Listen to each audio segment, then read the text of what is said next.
Hello from a Florida girl, a Florida Keys girl at that.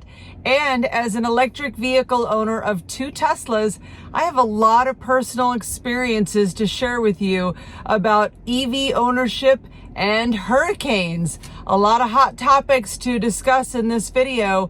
Glad you're here.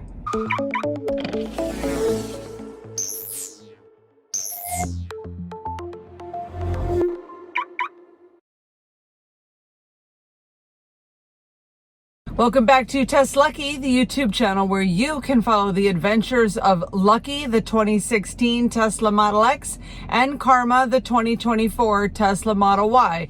One thing these 2 Teslas have in common, they both don't like hurricanes. They are both very saltwater adverse creatures. And so, yeah, when hurricanes are coming, it's a little bit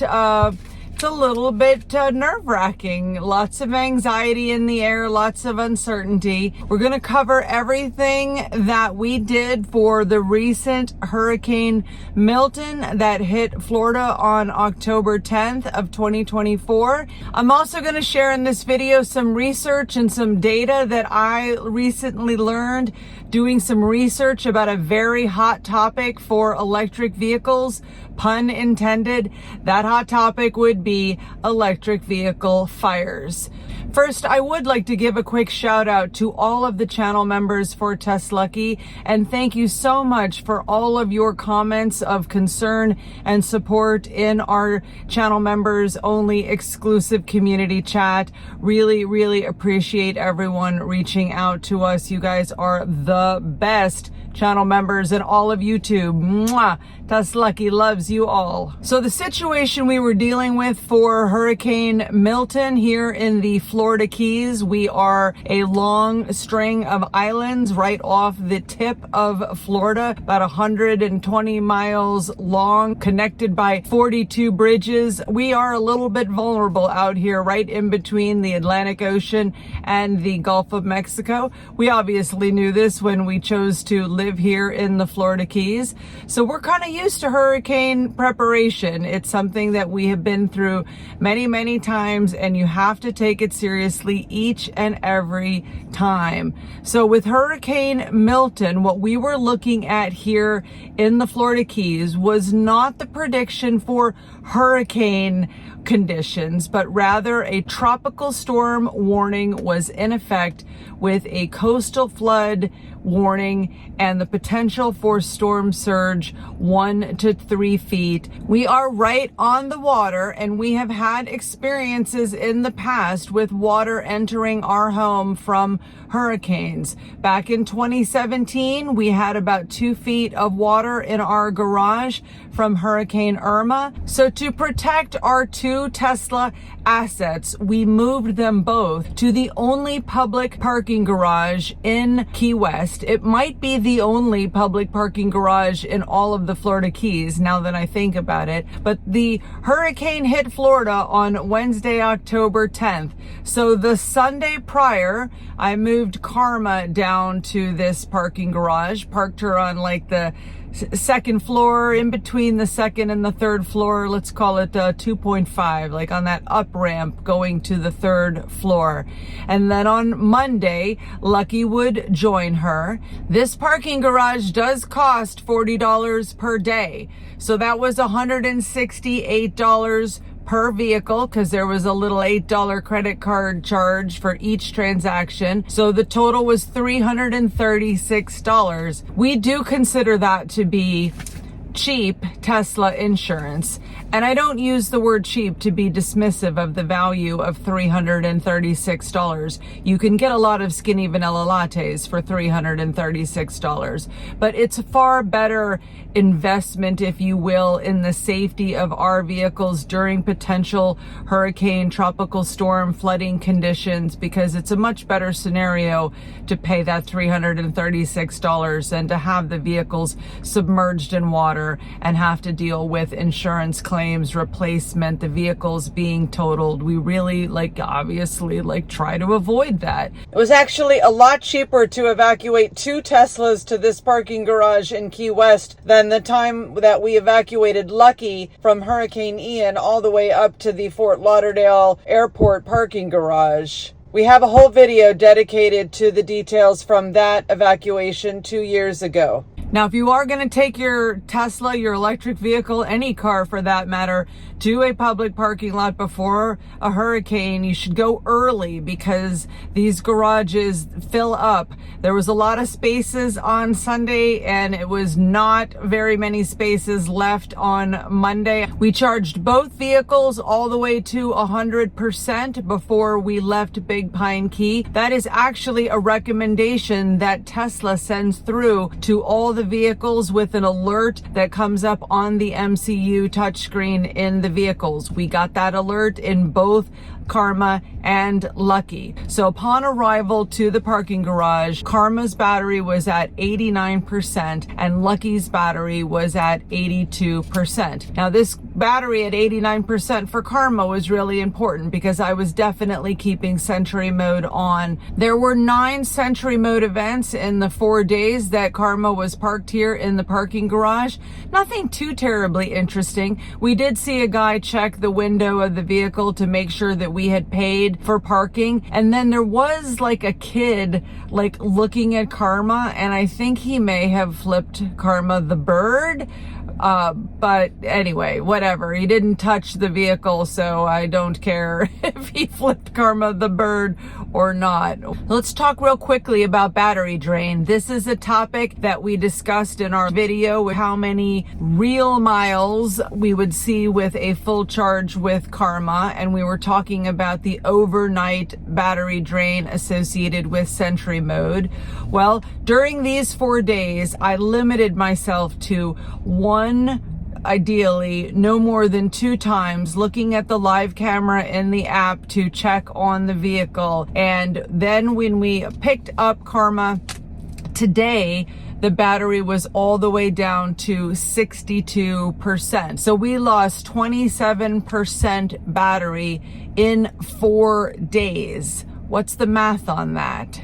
I guess it's about 8% per day, and that was probably triggered by a combination of Sentry mode and me needing to check on the vehicle in the app. Right? I wanted to just take a quick little peek at my evacuated Tesla. Next time I'm totally gonna try to get Lucky parked right next to Karma so that I can look at her with the Sentry mode as well. We thought it was very interesting that we dropped Lucky off at that parking garage at 82% state of charge, and then 4 days later we picked her up at 80%. We only saw 2% of that phantom vampire battery drain. So here's the thing.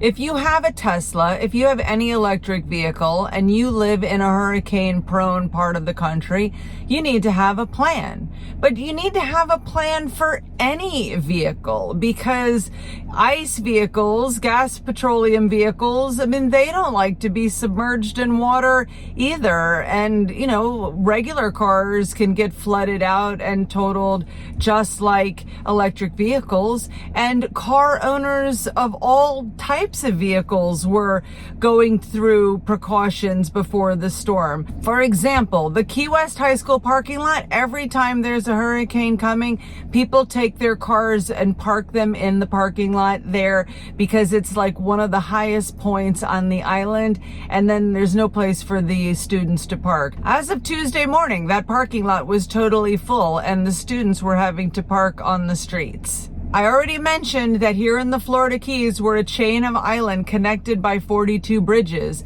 And on the incline, the slopes on either side of those bridges creates high ground for people to evacuate their cars to. And they'll park their cars in the middle, anywhere that they can find to park their cars on the high ground near these bridges. This video footage was from noon on Thursday, the day after the hurricane, and Carly said when she was driving home on Tuesday night, the day before the hurricane, there was at least 5 times as many cars. She said there was no spaces available. They were just jam-packed on these areas by the bridges. And then in our neighborhood as well, we saw people parking their pickup trucks on top of hills. We saw people putting their cars, like the front end, up on these little ramps to elevate the engine. Bottom line, there's a lot that needs to go into protecting your cars from hurricanes if you're not going to be in a situation where you have to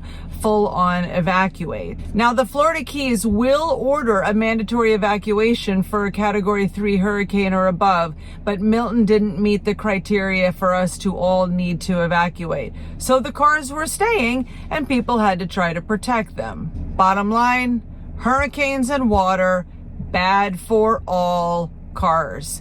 Now, let's talk about the hot topic with electric vehicles and battery fires. Battery fires following submersion in salt water due to hurricane flooding and storm surge, and just electric vehicle batteries in general. As a Tesla owner, I get asked all the time if I am concerned about my Tesla catching on fire. Every time there's like a headline about a Tesla catching on fire. So I did a Google search to do some research into this topic to educate myself. I want to share some of the learnings from what I considered to be credible, unbiased sources. And I just wanted to better understand the science about why these electric vehicle batteries do sometimes catch on fire.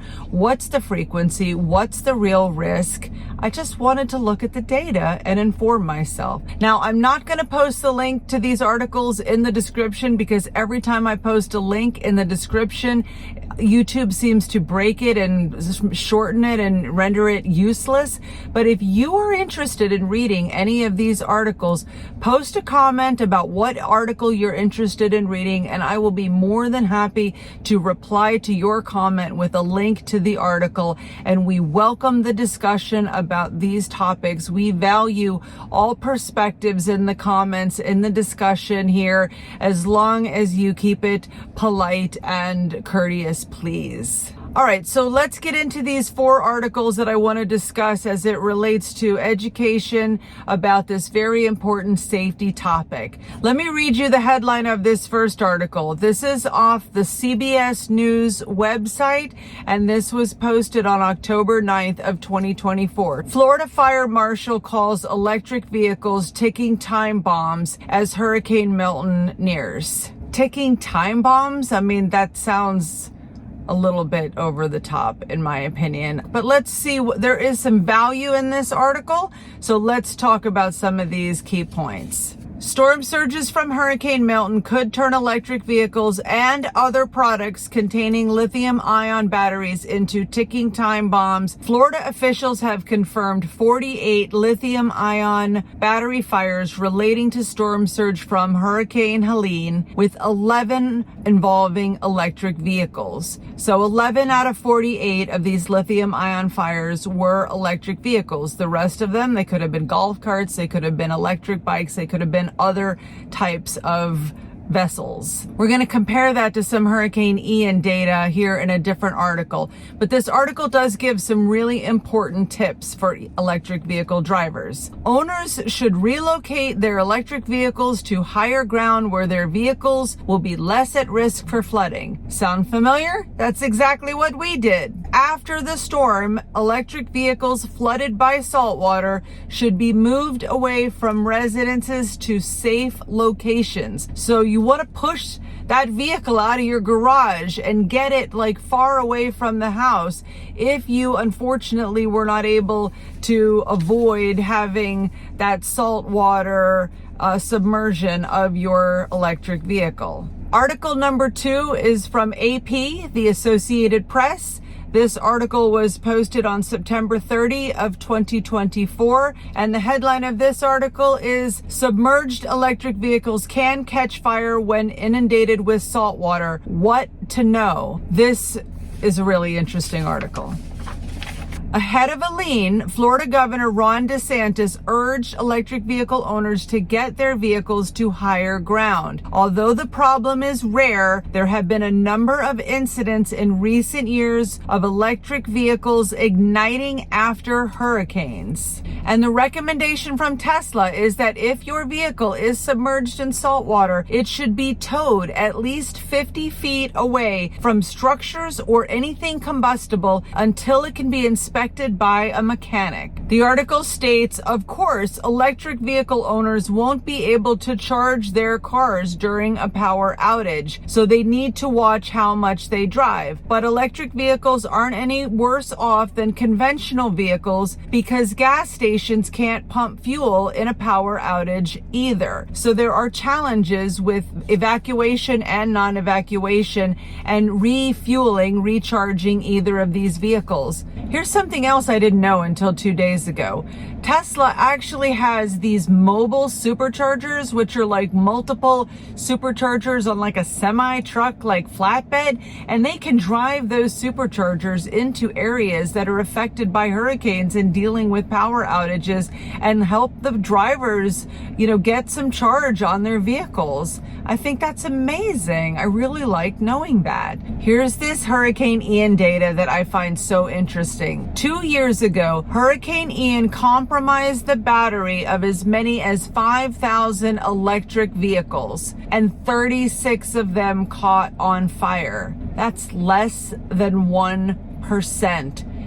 0.0072. So I think the takeaway here is to be very concerned about saltwater and electric vehicles, but I just don't think like ticking time bomb is necessary to describe Teslas in times of hurricanes for less than 1% of 5,000 vehicles. So take care of your Tesla. Hopefully you don't fall into that 1% ever, but those are pretty good odds. And I'm betting that none of those 36 Teslas were parked on the second floor of a parking garage. So take your precautions. Take it seriously. All right, so let's talk about the science about why this happens from this same CBS article. These fires do seem linked specifically to salt water because salt can conduct electricity. Tom Barth with the National Transportation Safety Board said that if the heat starts to spread between different cells in the battery pack, it can cause a chain reaction called thermal runaway. If the salt water is able to bridge the gap between the positive and negative terminals of battery, then it can cause a short circuit. Car makers do design their batteries to try to prevent this problem. There are often separations or insulation barriers between different cells in the battery pack, and manufacturers take steps to keep moisture out. But they do have to include ways for the batteries to vent heat. That's why the battery pack isn't completely sealed. It's because they have to vent the heat. This is fascinating science to me. What do you think? Sometimes electric vehicles can catch fire long after the floodwaters have receded because even after the water evaporates, salt that can conduct electricity may be left behind. So it's important to have them checked out if submerged. Very important. A few more key points from 2 more articles on this topic. This one is from Auto Evolution. I actually already touched on this. This talks about as Florida braces for Hurricane Milton, Tesla sends in-car storm alerts to affected owners. Tesla has sent owners in the impacted areas in-car storm alerts. Now this is about the whole evacuation in a gas vehicle versus an electric vehicle. Many gas stations run out of gas. In the meantime, electricity is still available and electric vehicle charging stations operate normally. That's before the storm, of course. But the article does say we've seen that gasoline rather than electricity is the first to disappear. Back to those 16 electric vehicle fires following Hurricane Helene. This article goes on to state, to be fair, fires can also occur in combustion vehicles affected by floods due to water entering electric circuitry. However, lithium-ion batteries are notoriously difficult to extinguish, making electric vehicle fires more dangerous despite happening far less often. I don't really know why they would be more difficult to extinguish, but if any of the viewers of Teslucky know, please share with us in the comments. Everybody saw that viral video, right, from Hurricane Helene of that Tesla that caught on fire in the garage. Gosh, I really wish that those people had been able to move that Tesla that 50 feet away from the house per the Tesla requirements. That was such a devastating situation with that house catching on fire. Again, this is definitely not a topic to dismiss. This is something that people need to take really, really serious. For the fourth and final article, let's take the whole hurricane saltwater factor off the table. Let's look at some information from this article published by Forbes on April 21 of 2024. Electric vehicles not guilty of excess short-term fire risk charges. Comprehensive data now shows electric vehicles are much less likely to burst into flames than internal combustion engine vehicles, according to experts. I kind of laughed at this part because I was making like a joke about this earlier. The trouble is, it would take a lot to make an ICE car in flames a headline story. Right. The overall arching takeaway from the data is that the rate of fires happening is less for electric vehicles than petrol or diesel cars, and quite substantially. Estimates by the Phosphorus, Inorganic, and Nitrogen Flame Retardants Association reported 55 fires per billion miles traveled in ICE vehicles and 5 fires per billion for electric vehicles. A report from Auto Insurance EX said electric vehicles exhibited 61 times fewer fires per 100,000 sales than ICE vehicles. Tesla has reported that between 2012 and 2021, there were approximately 1 Tesla vehicle fire for every 210 million miles traveled. According to the National Fire Protection Association, the national average in the U.S. was 1 fire per 19 million miles traveled, which suggests Tesla EVs are 11 times less likely to catch fire than the average car. Like I said, taking this saltwater situation out of the equation, I often say to people, like, there's gasoline, an inflammable liquid in ICE vehicles. If you're in a collision, there is just statistically a better chance that your vehicle is going to catch on fire than an electric vehicle. And I'm not saying don't drive an ICE vehicle, they're dangerous. I'm just saying people who are pointing out electric vehicles and saying, oh my God, they catch on fire too much, too often, too dangerous. If you look at the data, it's just not the case. I'm sorry, but it's not. I guess this would be when we cue the haters. One more collective shout out to the awesome channel members of Teslucky. For anyone who is interested in showing support for our little mother-daughter Tesla channel, we have channel memberships available, 99 cents or $1.99 a month. We'll send you free merch. We won't charge you the postage. We also have the exclusive community chat. We post behind the scenes pictures, and we have a lot more frequent and direct communication with our Teslucky channel members. Thank you for watching this video all the way to the end. Safe travels to you in whatever you drive.